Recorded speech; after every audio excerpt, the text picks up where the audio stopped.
Hi there, welcome to Grain TV. I'm Kevin McNew. It's Monday, June 5th. Let's take a look at GrainEdge's trading platform and see what the trade action was like today.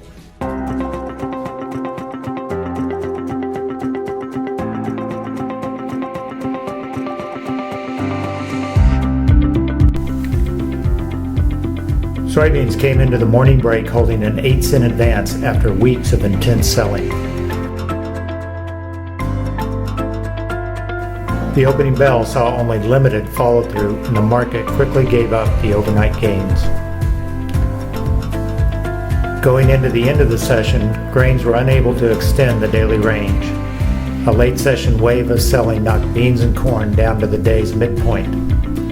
On the close, corn was up 1 3/4, soybeans were up 6 1/2, and Chicago wheat was up 2 3/4. Welcome back. Let's take a look at some of the news that was shaping the trade today. Let's start first of all with flash sales. USDA said that there was a 120,000 metric ton deal for soybeans to unknown destinations. That was split equally between old crop and new crop delivery. That seemed to be somewhat positive as we were in the break period, with soybeans having a bit of a gain going into that break, but overall when we came back, we got a little bit of a selling pressure. Crude oil had been dipping down during that time period because of the rift going on with Qatar there. And overall, it was really just sort of a flat trade day. You know, as we look at the weather situation, it's mostly dry this week. Temperatures are starting to return to more normal levels. So there's nothing really sort of alarming going on in the weather pattern. We'll talk more about weather here in a moment. The other thing that's sort of being talked about these days is the lateness of the Argentinian corn crop harvest. They are sitting at about 40% harvested versus a normal pace of about 60% harvested this time of year. That's really the result of two different effects. One is they had a late start to their planting because of very wet conditions during the planting season. So a lot of that corn is sort of late to develop.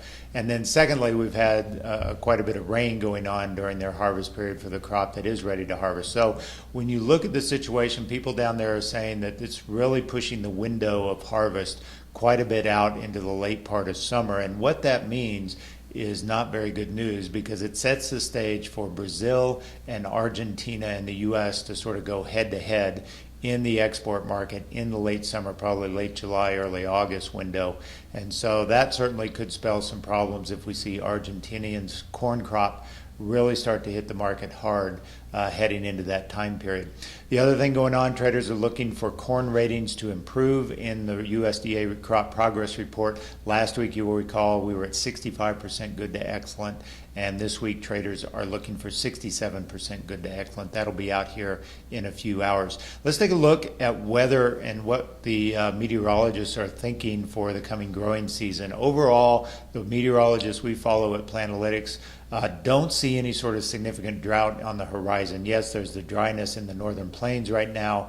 They don't see that as a real big game changer, and not certainly spreading into the rest of the country. When they look at the weather indicators that they like to follow, they like to say that these are the analog years we are sort of tracking based on current readings from these weather indicators. All of these years are pretty normal to above normal rainfall events. Especially 1993 was a heavy rainfall event. So when you look at the averages from these analog years, these 4 years that they say are similar to what we're seeing this year, keep in mind, I wouldn't read too much in the precipitation map on the right where you see blues that suggest 5 inches or more above normal. That probably is highly dependent on the 1993 year, which was overly or excessively wet. So overall, though, however, I think that the trend is fairly clear as we sit today. There seems to be little threat on the horizon of a drought, and certainly above normal moisture seems to be in the cards, with temperatures being more normal as we get into July and August. But right now, nothing really alarming to get the trade shooting sharply higher, and we continue to sort of be fairly range bound. Let's take a look at export inspections that came out today. These numbers were pretty much in line for corn and wheat. Corn coming in at the high end around 1.177 million metric tons versus 900 to 1.2 expected.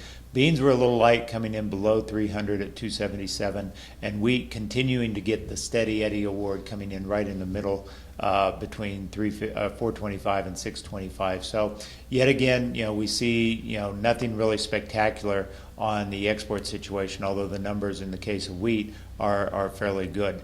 Let's take a look at the action in Dees corn. And we have been exceptionally range bound, and this wedge is sort of driving us closer and closer to maybe a convergence point where we may need to see a breakout here pretty soon. But if you go back to March 31st, that's when we got this market sort of jumping back into that range. Pretty much we continue to stay between 390 and 380 on the low end. That's sort of been the bulk of the trade action here of late. We continue to sort of trade in that range. And I think without any sort of significant weather event, I think that the bias is probably going to be to the downside. We face stiff competition. We saw Brazil's real, fall another 1% today. That's certainly not positive in terms of export competitiveness for the U.S. So overall, unless we see weather events that start to suggest a potential crop problem, I think the bias is probably going to need to be to the downside with the huge supply of grain in the world market. That's all we've got for today on Grain TV. As always, if you'd like to learn more about how we can help you lower your commission to only $7 a trade, give us a visit online at grainhedge.com. Have a great day. We'll talk to you on Tuesday.